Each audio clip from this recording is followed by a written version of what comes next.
Let's imagine a world where babies are brewed in giant industrial test tubes. Nobody has a mother, or worse, a father. And honestly, the most offensive thing you can say is, "Oh God, well, not in this world." In this world you say, "Oh Ford," because Ford is God. Literally. Henry Ford. Yes, welcome to the future. Not the flying cars and jetpack kind of future.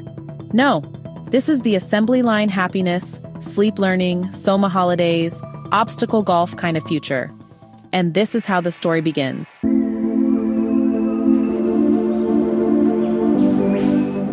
We're in AF 632, that's after Ford, the year 2540 by our calendar.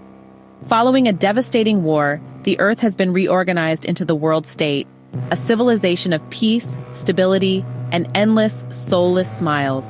This brave new world is built on 3 pillars: community, identity, stability. And those aren't just words. They're chemically, biologically, and psychologically programmed into the citizens. Natural birth is out. Human beings are manufactured, grown in mass batches in the hatchery using the Bokanovsky process, a fancy method of cloning where one embryo becomes 96 identical humans. Think factory assembly line, but with babies. Now, no one is born equal here, but everyone is happy, because they've been conditioned to be happy with whatever caste they're in. From the brilliant, tall, suit-wearing alphas down to the epsilons, short grunt laborers who can't read, can't think. But oh boy, do they smile while scrubbing floors. And how is this possible? Let's hear it from the director of hatcheries and conditioning. All conditioning aims at that, making people like their unescapable social destiny. Here, babies are predestined, literally. While still in their bottles, they're pumped with or deprived of oxygen and chemicals based on their future jobs. Then, they're mentally conditioned using hypnopedia, sleep teaching, where slogans like, "Ending is better than mending, old clothes are beastly, more stitches, less riches," are repeated 100 times a night until consumption becomes religion. Because in this world, religion is obsolete, God is gone, sex is casual, marriage is dead, and happiness, that's compulsory. You see, in the world state, everyone belongs to everyone else, literally. Want to sleep with someone? Just go for it. There's no shame in it. In fact, monogamy is considered perverted. Everyone belongs to everyone else. We can't do without anyone. Even epsilons are useful. We couldn't do without epsilons. Everyone works for everyone else. We can't do without anyone. When the individual feels, the community reels. Feelings, attachment, disgusting. And what if you do feel sad? You don't talk about it. You don't journal. You don't even eat ice cream. You take Soma, a state-distributed drug that gives you the high of a psychedelic without the hangover. It's like Prozac, weed, Xanax, and LSD all in one little candy. And guess what? It's free and encouraged. Everyone's always on holiday. Add to that the mindless sports, obstacle golf, centrifugal bumble puppy that requires special equipment to promote more consumption. Even fun is a capitalist trap. Enter our not-so-happy Alpha Plus Bernard Marx. He's got the brain of an alpha but the height of a gamma. Rumor has it too much alcohol was added to his bottle during gestation. He's awkward, insecure, and worst of all, he prefers solitude. The horror. Bernard works in hypnopedia, but he doesn't drink the Kool-Aid, Soma. He even wants a private monogamous relationship with Lenina, a beautiful beta plus. But she's perfectly conditioned and doesn't understand why Bernard doesn't want to have everyone. Wanting exclusivity is just weird. So Bernard takes Lenina on a little getaway to the Savage Reservation, a dusty slice of land where people still give birth, age naturally, worship gods, and gasp feel emotions. There they meet Linda, a former world state citizen who was accidentally left behind years ago and has since grown old and wrinkly. Linda has a son, John, conceived the old-fashioned way. Yes, you heard right, naturally. His nickname, Mr. Savage. Linda is mocked by the savages for her promiscuity and whipped for sleeping with their men. John, meanwhile, doesn't fit in anywhere.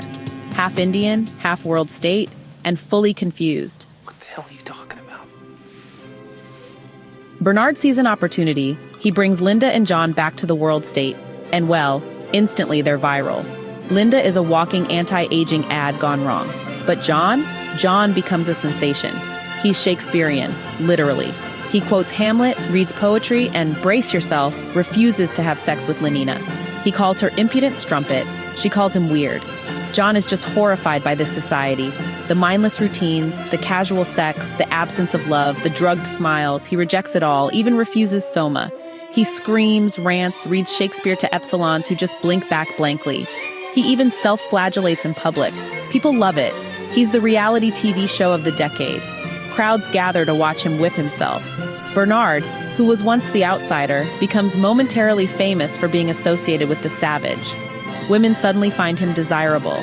But when John grows tired of the circus, he isolates himself, again drawing crowds. Eventually, Bernard and his friend Helmholtz Watson, a fellow misfit and emotional engineer who wants to write real literature, are exiled to the Falklands. Why? Because in the world state, revolutionary minds are a threat. Unless, of course, you're Mustafa Mond, one of the 10 world controllers. He once dabbled in real science and owns books no one else is allowed to read, including the Bible and Shakespeare. He tells John, you can't make tragedies without social instability. And there's the catch. To maintain the illusion of happiness, the world state has given up truth, depth, and pain, but also joy, love, and meaning. The book I'm talking about? It's none other than Brave New World by Aldous Huxley, first published in 1932. And yes, it's still disturbingly relevant. This was the final book in my dystopian trilogy. After Orwell's 1984 and Atwood's The Handmaid's Tale, Brave New World offers a different horror, not pain, but pleasure, not oppression, but manipulation through satisfaction. Here, control is invisible. People don't even realize they're being controlled. They're programmed to like it. They think they chose it. And that's what makes this world so chilling. Nobody protests because there's nothing to protest. Everyone's happy. But at what cost? Love, family, religion, art, free will? This book is a strange cocktail of satire, horror, and prophecy. It laughs and shudders at the same time. If 1984 warns us of pain as control, Brave New World warns us of pleasure as pacifier. Actual happiness always looks pretty squalid in comparison with the overcompensations for misery. Huxley. Aldous Huxley was a British writer and philosopher. He came from a long line of scientists and thinkers. His grandfather was Thomas Huxley, Darwin's bulldog. Aldous himself had a keen eye on the scientific and cultural shifts of his time.